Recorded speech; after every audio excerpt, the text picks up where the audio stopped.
Maria, let me briefly introduce you to the Romanian public. Maria Ressa is a Filipino journalist with over 35 years of experience and the Nobel Peace Prize winner, along with the Russian journalist Dmitry Muratov from Novaya Gazeta in 2021. She is co-founder of Rappler, one of the most innovative investigative projects, not only from the Philippines but in the world.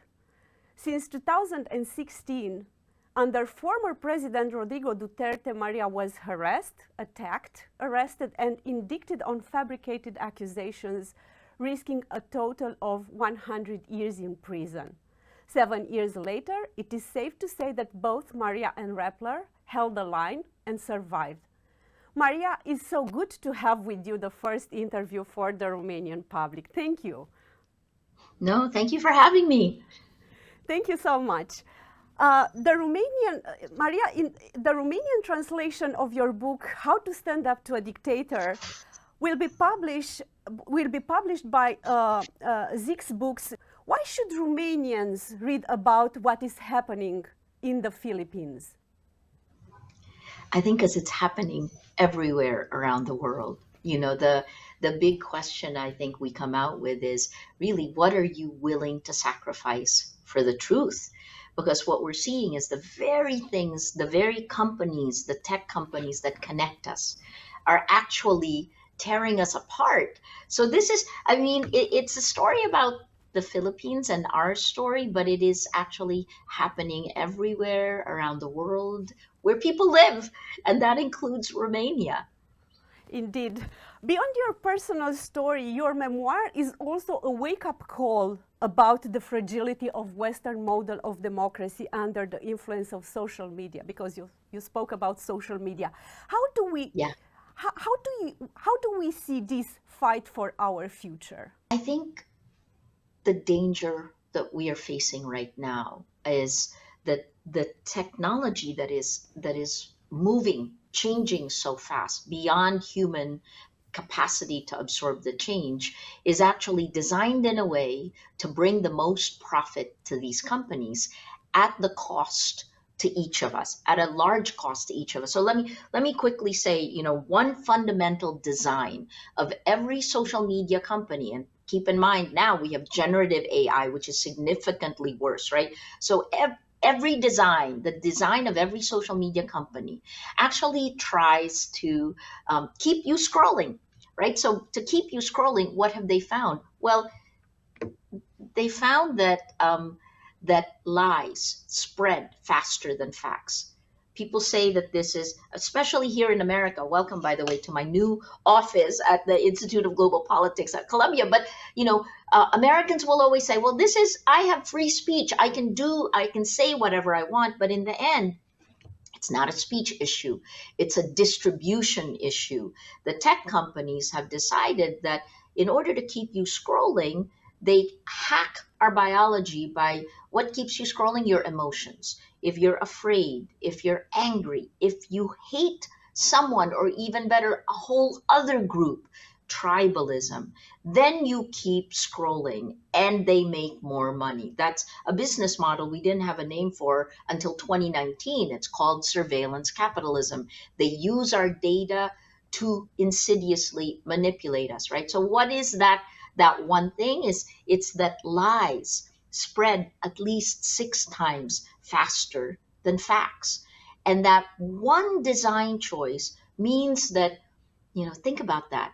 It's like telling your child, lie, I'm going to reward you. Keep lying, I'm going to keep rewarding you. Well, how does that child grow up? What kind of person does your child become? So I think about this as the fundamental flaw, and that's the incentive structure that it's created has turned our world upside down. If you watch the Netflix series Stranger Things, right, the kids go into the upside down, and the upside down is like our world, but it's ugly. It's full of gooey stuff. That's the world we're living in now, because the incentive structure rewards the lies. And what that has done is it has made this, I've said over and over since 2016, right? Imagine if lies spread faster than facts, then When you don't have facts, if you don't have facts, you can't have truth. Without truth, you can't have trust. Without these three, we have no shared reality. We can't solve any problem, let alone climate change. We can't have democracy. That's what we're facing. And that's just the design of our information ecosystem, right? When news organizations lost our gatekeeping powers. I think the last part that's important, because there's so many elections coming up, is that if you don't have integrity of facts, if you say a lie a million times and it becomes a fact, so you don't have integrity of facts, you cannot have integrity of elections. And what we have seen globally, especially in the Philippines, beginning in 2016, is geopolitical power exploiting the design of these social media companies and insidiously manipulating the way we feel, because the way we feel changes, the way we see the world changes, the way we act and the way we vote changes. You spoke earlier about democracies, and one of the most powerful metaphors in your book is the death of democracy by 1,000 cuts. It describes how our democratic system is undermined systematically through disinformation, fake news, and propaganda distributed by social media. I am asking you, is there any way out? Is there anything we can do now to prevent this death by 1,000 cuts? Yes. There's a lot. It depends on each of us, right? We like to think that, that the war, that there is a conventional war now, right? But that the war is Russia, it's in Ukraine, Russia invading Ukraine, right? But it's not out there. The war is here. It's in your pocket. And it is an individual battle for values, for truth, for integrity. It is up to each of us to make sure that we stop being users of this and become citizens, living up to the values that we want for the world we live in. I think that's really what I tried to show in the book, is that courage isn't something you make up, right? It isn't something that comes down. It's courage to stand up for your values comes from the little choices you made when you were much, much younger. And as you get older, you wind up, if you are who you say you are, walking down one path. I think this time period is critical for all of us. The tech has already transformed our world. In the Nobel lecture in 2021, I said that we're stepping on the rubble of the world that was, and we must actively create the world we want. That's what I hope you come out of the book reading, that you get a tremendous sense of empowerment, that you need to go and create the world you want according to the values that you believe in. Well, that metaphor is not only about democracies. Both Rappler and you have survived 1,000 cuts. How do you deal with your scars after oh my all, gosh, no, all your experience? I knocked on the wood because I was like, okay, we have survived, and actually our lawyers told us when we decided to challenge the Duterte administration, they were saying, maybe you should just be quiet. In the book, I talk about how silence is complicity. If you see someone doing something bad, this is an honor code from the university that I had, right? The honor code of our university actually said, you pledge on your honor, you haven't cheated, you're not corrupt. But you also pledge on your honor to report anyone else who is in your area of influence. I think that's the critical part. How do you deal with your scars? See, I try to forget them. How do I deal with it? I think because we know where we need to be. You keep a North Star. I know the way I believe the world should be. I believe in the goodness of human nature. And that's something that if you're on social media, it's hard to believe people are good because it incentivizes the bad. It actually gives a reward for this toxic sludge. That's what's flowing through there. But I think that was part of what I realized. It's like, that's not the way I see the world. I keep a North Star. I believe in the goodness of human nature. And I will, by next February, have been a journalist for 38 years. Wow. So I'm old, and I've seen the worst of human nature, but I've also seen its best. And we should never discount the best of humanity. I think that's my goal, right? Like, and why democracy? Democracy to me has been the most inclusive. We're imperfect beings. We make mistakes, but in the end, democracy gives us the opportunity to listen, to learn, to create something, a shared reality, a world we want to be in together. Out of all the different systems, and I've worked under all of them, right? I worked in China under Deng Xiaoping, in Indonesia underneath Suharto. I was the last foreign correspondent, the Jakarta foreign correspondence president, the JFCC's president, right before the fall of Suharto. He was in power for nearly 32 years. It's easier to live under a dictatorship in many ways as a journalist, right? Because the lines are very clear. And it was hardest in the Philippines under Duterte, where our constitution still gave us rights, but the government was doing its best to push us, to make us voluntarily give up those rights. And that's when I realized, you'll see in the book, I say, you hold the line. Here's the line of our constitutional rights, and we're not going to step off of that, despite the intimidation and the harassment. It's like having a bulldozer trying to push you off the line. We're not going to voluntarily give up our rights. So I think these are all lessons. They're both macro and micro lessons for each one. I don't dwell, I don't dwell much on the bad, because in the end, I also look at the good. Having said that, does our team in Rappler have PTSD? Yes. I can imagine. But we're moving forward. Right now, news organizations are challenged globally. Our business model is dead. We must create something new. And that is what we're doing. We're pivoting, right? Generative AI was released in November 2022. It will destroy reality even more, right? We can have videos of both of us saying things we never said, right? The whole, what are you going to believe? The realities we live in, this will be more challenged, more severely challenged in the age of generative AI. So for me, half of what keeps me going and forgetting that what we've lived through is that we have to create the future of news, the future of democracy. And then I guess the last part is, you don't know who you are until you're tested. And in a strange way, I learned that pressure doesn't mean giving up. You don't have to give up if you come under pressure. And if you actually hold on to your values, you come out stronger, right? That's the coal into a diamond. I think our organization came out stronger.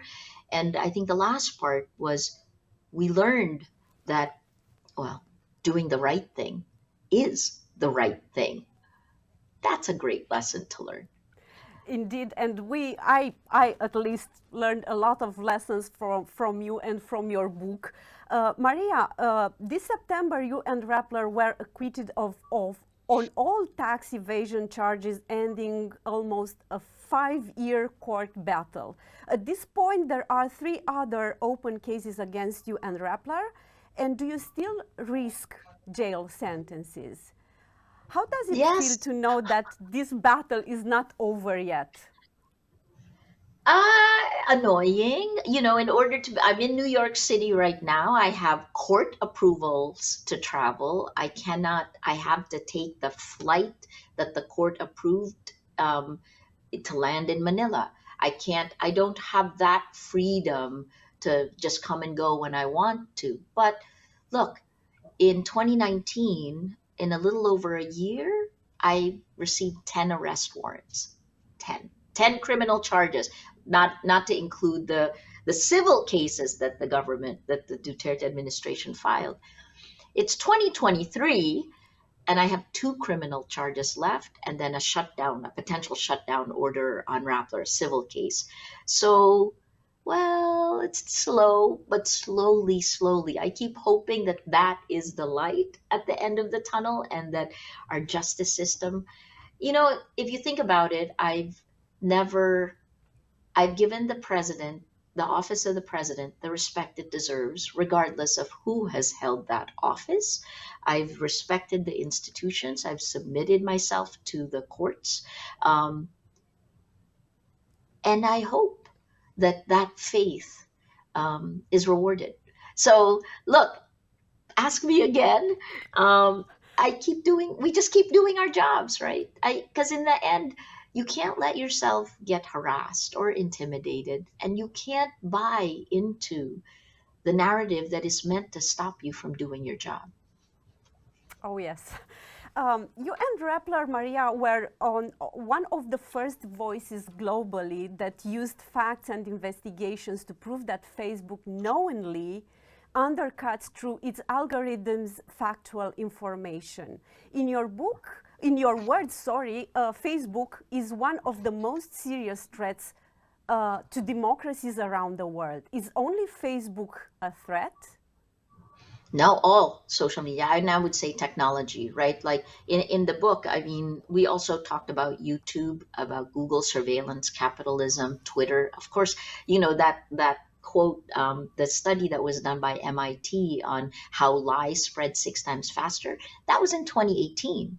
And now that Elon Musk has gotten rid of a lot of the safety measures that were put into Twitter, I'm certain that that's significantly worse, right? So no, there's been a lot of studies that have been done now, and I think I've quoted them in the book. In Brazil, for example, you have YouTube, where the clustering algorithm of its recommendation system, when you scroll through and the algorithm brings up your next video. Well, a study was done, and this was in Harvard, where Bolsonaro's, who was then a far-right fringe figure, so he was really far right, and then he was clustered along with every single conspiracy theory.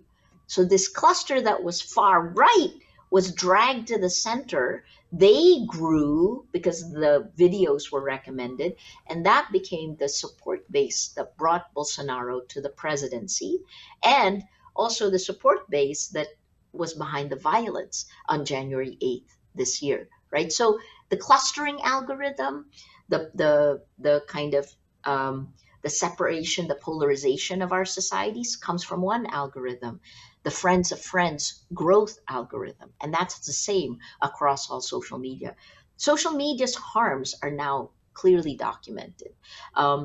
But nothing has been done significantly. I sit on the leadership panel. I'm one of 10 people that the UN Secretary General appointed for the Internet Governance Forum. And we still speak too much of hardware, not enough about social harms. Now we have generative AI, large language models that actually grow exponential, right? This part, the first contact, is exponential. Large language models is far faster and can distort and recreate. It's scary to me what will happen in elections in between now and 2024.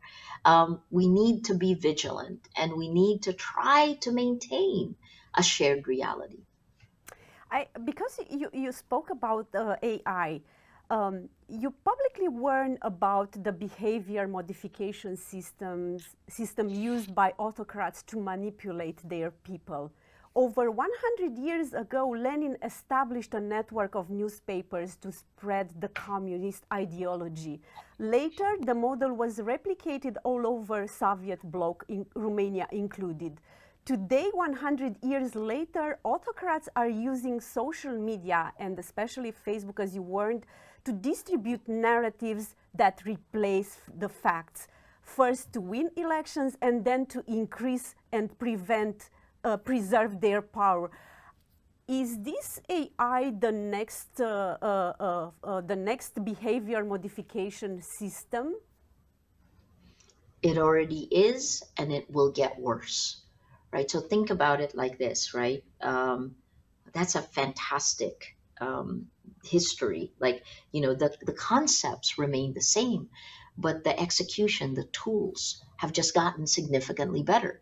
Because essentially what happens on Facebook is that everything you have posted is taken by machine learning, right? And that machine learning creates a model of you that knows you better than you know yourself, because it knows all your relationships. It builds a model of you, right? Now, replace the word model, because that's a weird tech word, and use the word clone. So, and then all of our clones, AI, artificial intelligence, comes in, gathers all of our clones, and makes that the motherlode database. That database is used to micro-target each of us, each of our clones, at the most vulnerable moment to a message. And that's sold to a company or a government, right? So we are insidiously manipulated, micro-targeted based on who we are, based on our clones. The companies say because they use machine learning, they own the clones. But did we give them the approval to do that? No, we didn't, right? So then what happens? Once you're insidiously manipulated, let's just say Lenin's ideas come to you, right? Someone pays to bring this to you. It comes in the most effective way in information operations. Information warfare is part of the Russian military doctrine. So to go back from history to present day, and what they've done is, if you pound a lie a million times, right? It's not even that they want to make you believe one thing, it's they want you to distrust everything. Romania knows this well, right? And when that happens, when you do not believe in anything, that is the time when a dictator gains the most power, because you will not fight for anything. So I think, to go back, so how do we do this? We need to fix social media, the harms of social media. There needs to be regulations and legislation. Regulations to keep us safe. You know, I was talking with the Cambridge Analytica whistleblower, and he pointed out that in the United States, your toaster, the toaster has more safety regulations to pass than the cell phone, than your software that you carry everywhere with you. The large language models are going to make it significantly worse, because it's going to be cheaper and faster to create the lies, right? So, and the last part in this is, like in the old days, you know, we go to, say, Nazi Germany and the extermination of the Jews, how Hitler used that against his own people. This, again, is about us versus them. Again, the worst of human nature, but in a very performative way. It's like being in a stadium and feeling like what you do, what you say, is going to help the crowd, and the crowd will cheer for you. This is the social media world we live in, and large language models, generative AI, will make it worse. I will ask you something about Romania and the Philippines. We are apart geographically, but we share a totalitarian past. Our dictators, former dictators, hopefully, Ferdinand Marcos and Nicolae Ceausescu, were friends, and Ceausescu visited Marcos in 1975. Both were overthrown by popular revolts. Yet last year, Marcos's son was elected as a president of the Philippines. For us, it sounds like Ceausescu's son actually would have had a chance after 3 decades to be elected as the president of Romania. How was that even possible? Milan Kundera said this best, you know. He said, the struggle of man against power is the struggle of memory against forgetting. And what technology did is it gave a tool to make us forget in plain sight and to believe something completely different. So how did Marcos the son. So he's the only son and namesake. So Marcos Jr. What they did is that starting in 2014, which was the same time Russian disinformation seeded the meta-narrative that was used to annex Crimea, and then 8 years later was used to invade Ukraine itself, right? So 2014 was a pivotal year. In 2014, information operations began to change the name Marcos from the kleptocrat who stole 10 billion US dollars and was overthrown in a people power revolt in 1986, right? Sparked global people power movements all around the world. Well, from that kleptocrat, the meta narrative replacing it was the Philippines' best leader, the greatest leader our nation has ever had. That was pounded 1,000,000 times. And it addressed everything. Oh, all that money came from gold they had. And if you vote for Marcos, you will get gold. You say a lie 1,000,000 times, it becomes a fact. When our reporters went into some of the poorest neighborhoods in Manila, in the capital, our reporters asked people why they voted for Marcos Jr. And they said, because we're going to get gold. And then they asked, so where did you hear that? Where did you get that? YouTube, right? So these are all connected. How we vote is based on what we believe and on how we feel. And all of that is being insidiously manipulated by the technology that connects us. After Ceausescu's fall, the first definition of democracy we've learned came from an opposition leader who returned from exile in 1990 named Ion Rațiu. In his words, I will fight to my last drop of blood for your right to disagree with me. Is this an outdated definition? Unfortunately, it's not even. It's kind of like the way Americans would always say the only way to fight hate speech is with more speech, right? This was a 1927 judgment, Supreme Court justice. It is as outdated as that idea if you're dealing with information warfare or information operations, because we no longer live in a time of scarcity, scarce information, when we can actually debate. Debate isn't what is happening in the public sphere today. What is happening in the public sphere is a pounding, an incessant pounding, a lack of debate, a lack of listening to each other. And it is literally the algorithms are pulling us apart, are setting us against each other. It is bringing out the worst in humanity. So a lot of the ideas that used to be behind an exchange of ideas, behind democratic norms, are outdated with this new technology. And that's part of what we need to do. We need to come together globally and find new ways to deal with these new tools that are challenging fundamental values of democracy. About the limits of freedom of expression, I have another question. One of your key idea is that democracies are in mortal danger because tech companies defend disinformation, lies, online violence by invoking everyone's right to free speech. How do you see the lines, and how do you define the limits for the freedom of expression? Yeah, that's a great question. Look, this is what the tech companies have done, and I will include, it was primarily first the American technology companies, right? So literally, American tech companies have eroded democracy, have destroyed democracy in many parts of the world. Now you have to add TikTok and China into the mix. It was interesting when the United States saw the problems with TikTok and they were ready to legislate. And I was like thinking, that's interesting. Why don't you, if you do that to TikTok, you should be doing this to your own tech companies, right? How do you draw the lines of the limits, and how do you define the limits of free speech? Yes. Sure. Okay. So by design, it isn't a free speech issue.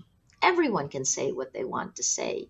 The problem is what the technology companies choose to distribute the most. This is a distribution problem because they want us to keep scrolling. Mm-hmm. They distribute lies 6 times faster, right? That's an MIT study. So, in order to keep making more money, the profit motive for the companies tore apart the public sphere. So this is, to quote a comedian, Sacha Baron Cohen, he said this at the Anti-Defamation League. He said, this is not a freedom of speech issue, it's a freedom of reach issue, right? It's part of the reason conspiracy theories and kind of like wacko ideas like in the United States, Pizzagate, all of a sudden gets dragged to the center. It's kind of like the crazy neighbor you had who used to whisper crazy theories, conspiracy theories to you, all of a sudden made the front page headlines.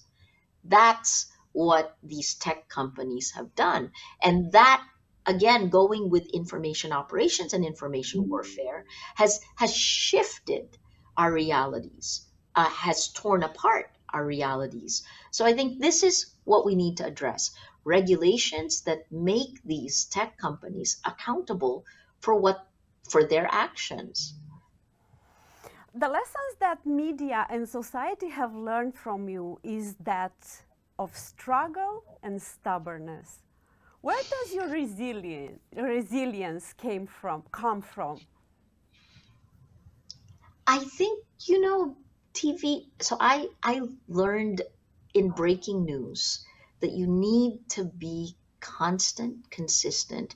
As a journalist, you have to be. When I went to manage the largest news organization in the Philippines, I always said that we would be transparent, accountable, and consistent. Because consistency is everything in the organization. I think for me, I just believed in the same values that have been layered over time, and that standards and ethics manuals, I've helped write 4 standards and ethics manuals for different news organizations.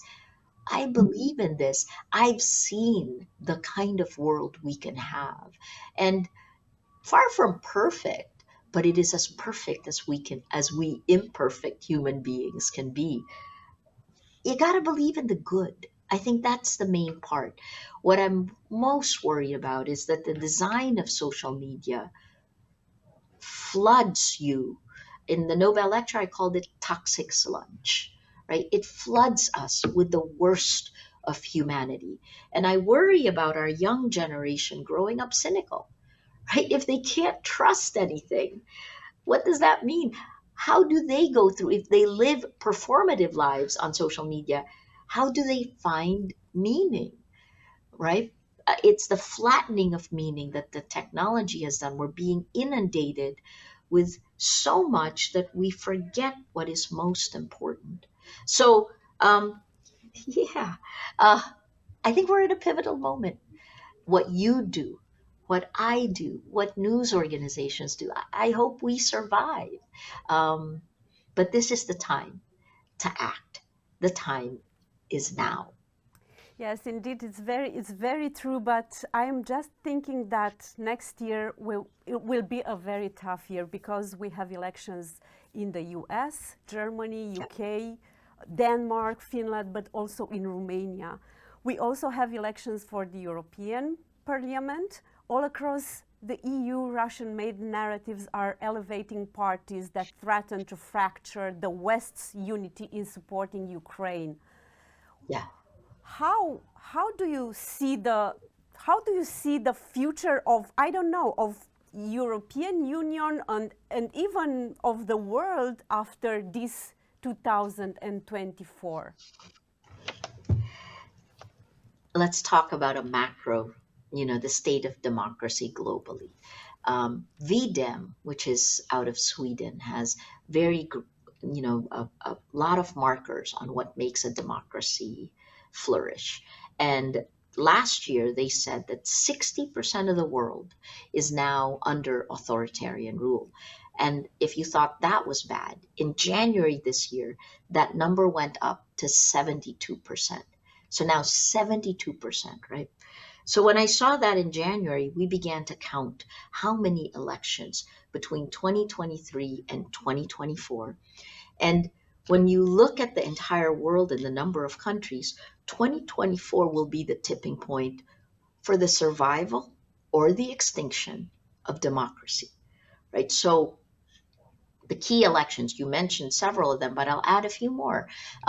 In January, Taiwan will have elections. Taiwan is now being flooded with Chinese information operations. In February, Indonesia, the world's largest Muslim population, will have elections. And if they were to vote today, the son-in-law of former President Suharto, Prabowo, is the front runner. He would win. So they're looking very closely at the Philippines. We're bringing back our authoritarian leaders. And it's not even a separate person. It's the same guy, right? It's the same family. So, I should ask you, is Ceausescu's family, are they coming back, right? Because there's also this thing of like nostalgia for a strongman ruler. It's funny, it's not strong women, strongman ruler. Men who promise but lie, right? Men who promise to gain power. And then you have, of course, the elections you mentioned, Romania, Germany, UK, Canada most likely will have elections, India, the world's largest democracy, and of course, the United States. If nothing is done, if we do not do anything right now, each of us, the pattern will continue, the trend will continue, and democracy will die. That means several things. That means the entire world will be transformed, geopolitical power will shift, and we, each of us living in our countries, are going to lose more of our rights. So this is why I say, we have to stop burying our heads. There's a global trend also that the world is so, especially post-COVID, the world is so bad, the news is so bad that people would rather not read the news, not watch the news, and bury their heads in the sand like ostriches. I'm saying we need you. If you want a democratic world, a meritocracy where people have a chance to live the way they want to live, to speak the truth they have, and we listen to each other, this is the time. You must become a citizen and work for the values of democracy.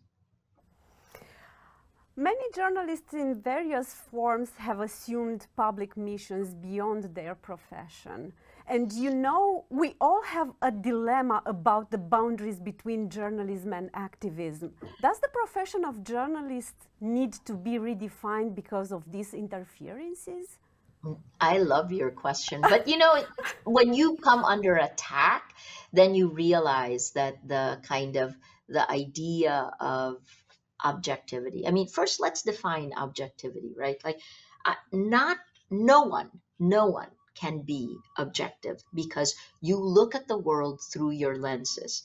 I'm a 5'2" Filipino American.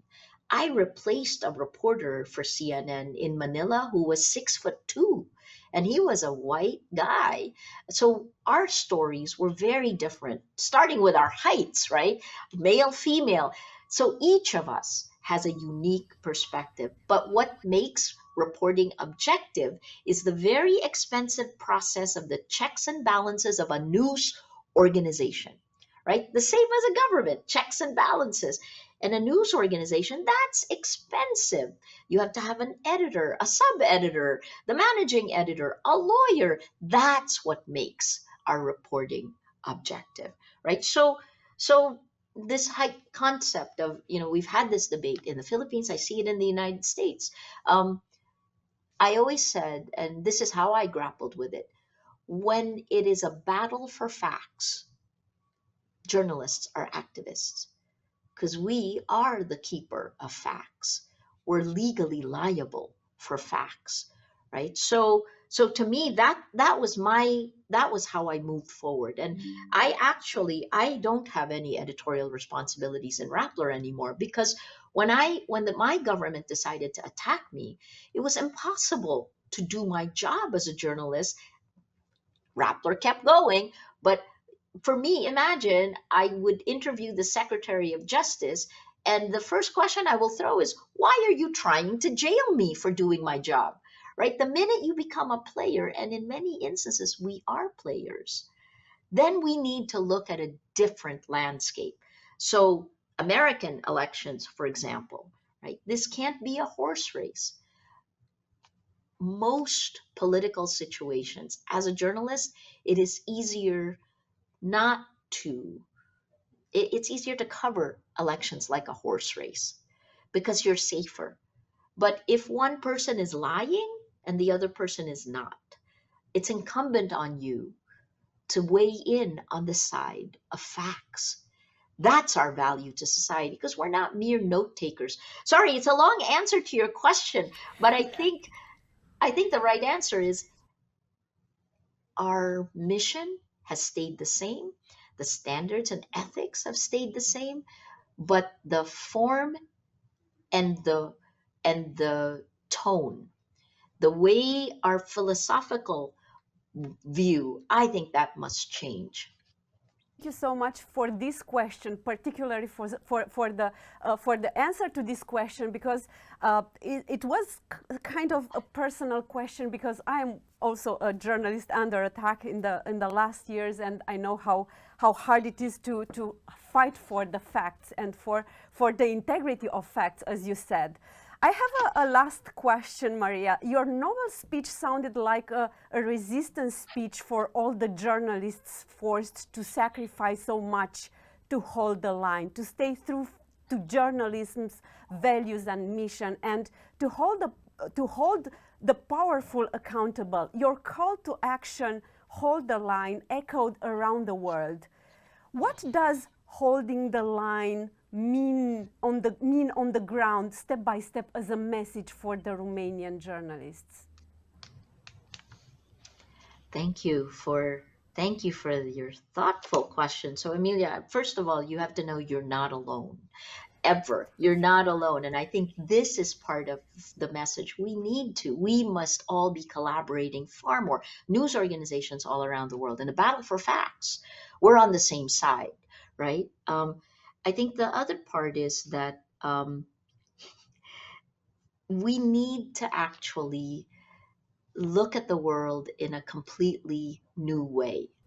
I didn't want to be anti-Duterte, because I'm not against Duterte. I'm not for or against any political party, or, what we do is we relay what the facts are. We give an analysis of the facts. So when we came under attack, and it was intense, they were first online attacks, an average of 90 hate messages per hour, and then followed by President Duterte attacking me himself, right? I gave the office of the president the respect the institution deserves. And the best way I could figure out what we do is to go by the Constitution. These are the rights. This is the line for the rights guaranteed by our Constitution. And I will stand on that line. Rappler will stand on this line, regardless of how the government has pulled a bulldozer to try to push us off the line. We are not going to voluntarily give up our rights. That's what it means. I think we do our jobs. We're not pushing you to vote for any political party. I didn't want to get involved in the politics of it, even though everything is now political, right? I still wanted to, and I guess I don't know whether this needs to change now, because it's gotten significantly worse from the time when we coined the phrase hold the line. Hold the line means under pressure, stand up for your values, stand up for your rights, link arms with others who believe in the same thing. And, journalists were the interface with our people. And we survived in Rappler because our people stood on the line with us. And upheld our rights. Strangely, under a Marcos presidency, things are slightly better in the Philippines. The atmosphere of fear has lifted slightly, and my cases are going away, right? So hold the line. Hold the line for your values, for your integrity, for democracy.